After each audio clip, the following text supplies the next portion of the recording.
হরে কৃষ্ণ বন্ধুরা, welcome back to my channel. সকলকে অনেক অনেক শুভেচ্ছা, ভালোবাসা, অভিনন্দন জানিয়ে আমি আজকে আমার ছোট্ট ব্লগটা শুরু করছি। ভগবানের তৈরি হবে আজকে একটা ভগবানের বিশেষ ভোগ। রোজই আমি একটা করে দেখানোর চেষ্টা করি, সময় হয়ে ওঠে না, কিন্তু তার মধ্যেও যতটা পারি চেষ্টা করি তোমাদের জন্য।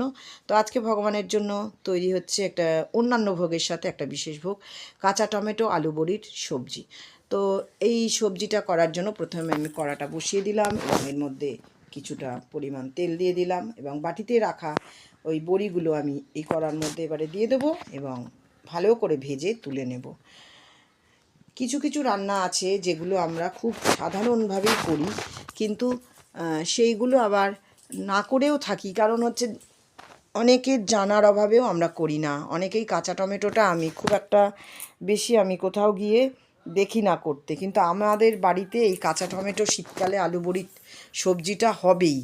কারণ আমি এই সবজিটা প্রথম আজ থেকে প্রায় অনেক বছর আগে আমার বিয়ের পরে পরেই আমি গিয়েছিলাম, আমার যখন বসিরহাটে ছিলাম আমার শ্বশুরবাড়িতে, তখন আমি এইটা আমার ননদের হাতে এই সবজিটা খেয়েছিলাম, এই কাঁচা টমেটো আলু বড়ির সবজি। কিন্তু আমি তখনও জানতাম না যে কাঁচা টমেটো এইভাবে রান্না করে খাওয়া যায়, সত্যি কথা বলছি আমি। তো যাই হোক, কড়ার মধ্যে কিছুটা পাঁচফোড়ন দিয়ে যখন ভাজা গন্ধ উঠেছে আমি দিয়ে দিয়েছি আলুগুলো, কিন্তু টমেটোটা আমি প্রথমে দেবো না, ওই জন্য আমি এই যে একটা টুকরো টমেটো পড়ে গেছে ওটা তুলে নিলাম। কারণ টকের মধ্যে এক্ষুনি যদি আলুটার মধ্যে টক চলে যায়, আলুটা সেদ্ধ হতে দেরি হবে এবং তখন অনেকটা সময় চলে যাবে। সময়ের ওপরে তো আমাদের সবাইকে চলতে হয় না। তো যাই হোক, আলুগুলো ভালো করে ভাজা ভাজা করে নেব। আর এই রান্নাটা আমার শেখা বলেছি আমার ননদের কাছ থেকে। ননদ যদি এটা দেখি থাকে তাহলে ভাববে যে বৌদি যেটা শিখেছে আমার কাছ থেকে সেটা স্বীকার করে নিয়েছে বা বলেছে বা মনে রেখেছে।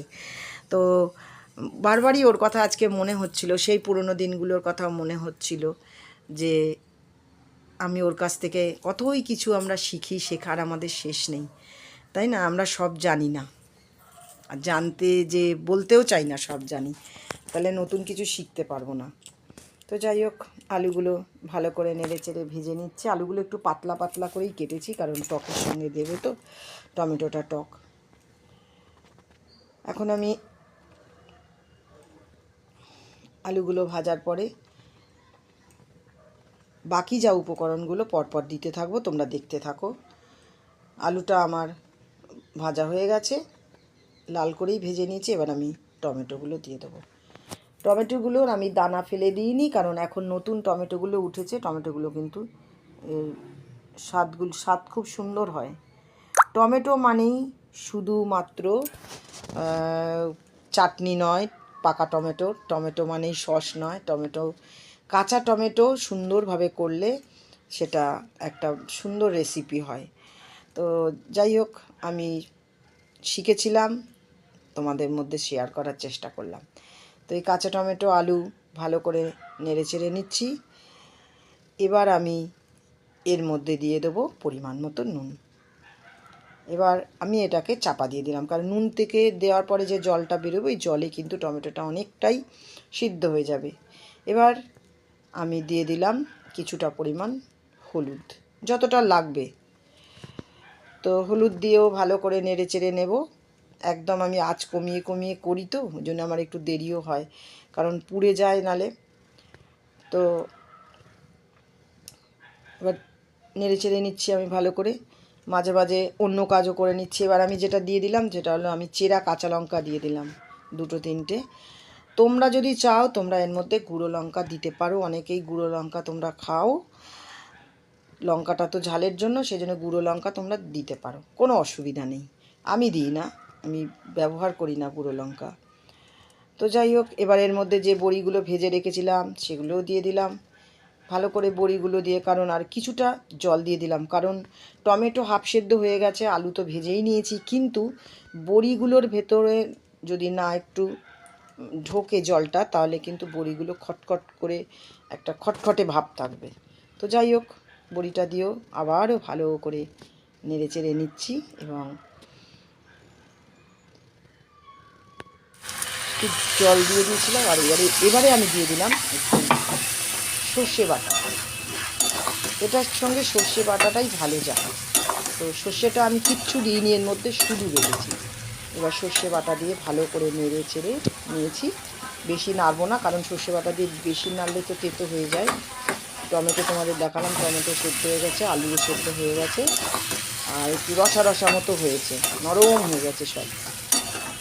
টমেটো তো নরমই, আর আলুও সেদ্ধ হয়ে গেছে, বড়িও নরম হয়ে গেছে। এবার একটু কিছুটা পরিমাণ আমি চিনি দিলাম। চিনিটা অপশনাল, কেউ দিতে পারো নাও দিতে পারো, কিন্তু আমি নিরামিষ রান্নায় একটু চিনি ব্যবহার করি, কারণ নুন যেমন স্বাদের জন্য, চিনিটাও সেরকম একটু স্বাদের জন্য। নিরামিষ রান্নায় একটু চিনি দিলে ভালো হয়। তো এবার আমার রেডি হয়ে গেছে টমেটো আলু বড়ির সবজি। এবং তোমরা দেখো, এবার আমি ভগবানের ভোগের থালাটা সাজিয়ে ভগবানকে নিবেদন করে দেবো। চলে এসেছি ঠাকুরঘরে, ভগবানকে ভোগ নিবেদন করা হয়ে গেছে। দেখো তোমরা আজকে ভোগের থালায় কী কী ছিল। আজকে ছিল অন্ন, আর ছিল উচ্ছে আলু ভাজা, ছিল টমেটো দিয়ে মুগের ডাল, জিরে শুকনো লঙ্কা ফোড়ন দিয়ে করেছিলাম, আর বেগুন ভাজা ছিল, আর ছিল বাঁধাকপির তরকারি, আর ছিল কাঁচা টমেটো আলু বড়ির সবজি। আর তোমরা সকলে এবার ভোগ প্রসাদ দর্শন করো, কারণ ভোগ প্রসাদ দর্শনে অবশ্যই দুর্ভোগ কাটে। আমি এখন প্রসাদ পাবো, পেয়ে বেরিয়ে যাব, কারণ আমার রোজকার যা বেরোনো, স্কুলে যাওয়া, সেসবের দিকেই আমার এগিয়ে যেতে হবে। তো তোমরা সকলে ভালো থেকো, সুস্থ থেকো, আর বেশি বেশি করে আমাকে উৎসাহ দাও, ভিডিও দেখো। দেখা হবে পরবর্তী কোনো ভিডিওতে। রাধে রাধে।